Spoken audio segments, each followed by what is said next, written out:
அதிகமான மழை பொழிகிற இந்த காலகட்டங்கள்ல இஸ்லாம் நமக்கு இறைவனிடத்தில் இது போன்ற ஆபத்துக்களிலிருந்து பாதுகாக்கும்படி பல பிரார்த்தனைகளை கற்றுத் தந்திருக்கிறது. அவற்றை நாம் அதிகம் இந்த சந்தர்ப்பங்களில் ஓதுவதற்கு கடமைப்பட்டிருக்கிறோம். அல்லாஹும்ம ஸய்யிபன் நாஃபிஆ, இறைவா இந்த மழையை பயனுள்ளதாக எங்களுக்கு மாற்றிவிடு. மழை என்பது ஒரு அருள் தான், அது பயனளிக்க கூடியதுதான். சில நேரங்களில் அளவுக்கு அதிகமாக வருகிற போது அது மக்களுக்கு ஆபத்தானதாகவும் மாறிவிடுகிறது, நமக்கு சோதனையாகவும் இறைவன் இப்படியான நிகழ்வுகளை தந்து விடுகிறான். எனவேதான் இஸ்லாம் அந்த நேரங்களிலையும் பயனுள்ள மழையை பயனுள்ளதாகவே ஆக்கிவிடு இறைவா என்கிற கோரிக்கையை விடுக்க சொல்லுகிறார். அதே நேரத்தில் அளவுக்கு அதிகமாக மழை பொழிந்தால் நபிகள் நாயகம் ஸல்லல்லாஹு அலைஹி வஸல்லம் அவர்கள் அல்லாஹும்ம ஹவாலைனா வலா அலைனா என்கிற ஒரு பிரார்த்தனையை நமக்கு கற்றுத் தந்திருக்கிறார்கள். இறைவா எங்களுடைய சுற்றுப்புறங்களுக்கு இந்த மழையை அனுப்பிவிடு, எங்களுக்கு கேடு தருவதாக இதை ஆக்கிவிடாதே என்று அல்லாஹ்வுடைய தூதர் ஸல்லல்லாஹு அலைஹி வஸல்லம் அவர்கள் அல்லாஹ்விடத்திலே பிரார்த்தனை செய்ய சொல்லுகிறார்கள்.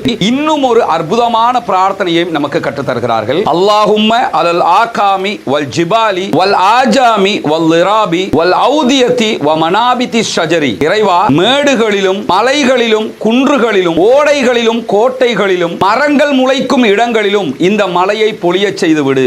எந்த இடத்திற்கு இந்த மலை தேவைப்படுகிறதோ அந்த இடத்திற்கு இதை அனுப்பிவிடு இறைவா, எங்களுக்கு துன்பமாக இதை மாற்றி விடாதே என்கிற கருத்தில் தான் அல்லாஹ்வுடைய தூதர் ஸல்லல்லாஹு அலைஹி வஸல்லம் அவர்கள் இந்த பிரார்த்தனையையும் ஓதச் சொல்லுகிறார்கள். அனைத்து துன்பமான நேரங்களிலும் ஓதுவதற்கு அல்லாஹ்வுடைய தூதர் ஸல்லல்லாஹு அலைஹி வஸல்லம் அவர்கள் இன்னும் ஒரு பிரார்த்தனையையும் நமக்கு கற்றுத் தந்திருக்கிறார்கள். லா இலாஹ இல்லல்லாஹுல் அலீமுல் ஹலீம், லா இலாஹ இல்லல்லாஹு ரப்புஸ் ஸமாவாதி வல் அர்த் வ ரப்புல் அர்ஷில் அலீம். வணங்குவதற்குரியவன் அல்லாஹ்வை தவிர யாரும் இல்லை, அவன் சகிப்புத்தன்மை உள்ளவன், மகத்துவமிக்கவன். வானங்கள் பூமி மகத்தான அர்ஷ் ஆகியவற்றின் அதிபதியான அல்லாஹ்வை தவிர வணங்குவதற்குரியவன் யாரும் இல்லை என்கிற இந்த பிரார்த்தனையை எல்லா துன்பங்களின் போதும் ஓதுங்கள் என்று அல்லாஹ்வுடைய தூதர் ஸல்லல்லாஹு அலைஹி வஸல்லம் அவர்கள் கற்றுத் தந்திருக்கிறார்கள். சஹீஹுல் புகாரியிலே இந்த பிரார்த்தனையும் இடம்பெற்றிருக்கிறது. ஒரு ஆபத்தான காலகட்டத்தில் இருக்கிறோம், இந்த நேரத்தில் ரொம்ப அவதானமாக நாம் இருக்க வேண்டும். காலநிலை மத்திய நிலையமும் அரசும் இது தொடர்பான அவதானங்களை தொடர்ந்து வெளியிட்டு வருகிறது. தண்ணீர் அளவுக்கு அதிகமாக பெருக்கெடுத்து போகிற நேரத்தில் அதை தாண்ட வேண்டும் என்று நினைக்காதீர்கள், அதை தாண்டி செல்ல வேண்டும், அவசர தேவை இருக்கிறது என்று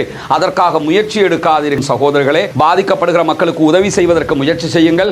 உதவி செய்ய முயற்சி செய்கிறவர்கள் கூட இந்த ஆபத்தான காலகட்டத்தில் எப்படி நடந்து கொள்ள வேண்டும் அதற்குரிய பயிற்சி எடுத்தவர்கள், அதற்குரிய பாதுகாப்பு இடைகளோடு பாதுகாப்பு திட்டங்களோடு இந்த மாதிரியான காரியங்களில் ஈடுபடுங்கள் என்கிற அன்பான கோரிக்கையையும் இந்த இடத்திலே வைத்துக் கொள்வதோடு, பாதிக்கப்படுகிற மக்களுக்கு உணவு தேவைகள் கஷ்டங்கள் இருக்கிற நேரங்களில் அதற்காகவும் ஓடி உழைத்து உங்களால் முடிந்த உதவிகளை அந்த மக்களுக்கு செய்து பாதுகாப்பான இடங்களில் அந்த மக்களை தங்க வைக்க முயற்சி செய்வோமாக. வாஹிர் தஅவானா அல்ஹம்துலில்லாஹி ரப்பில் ஆலமீன்.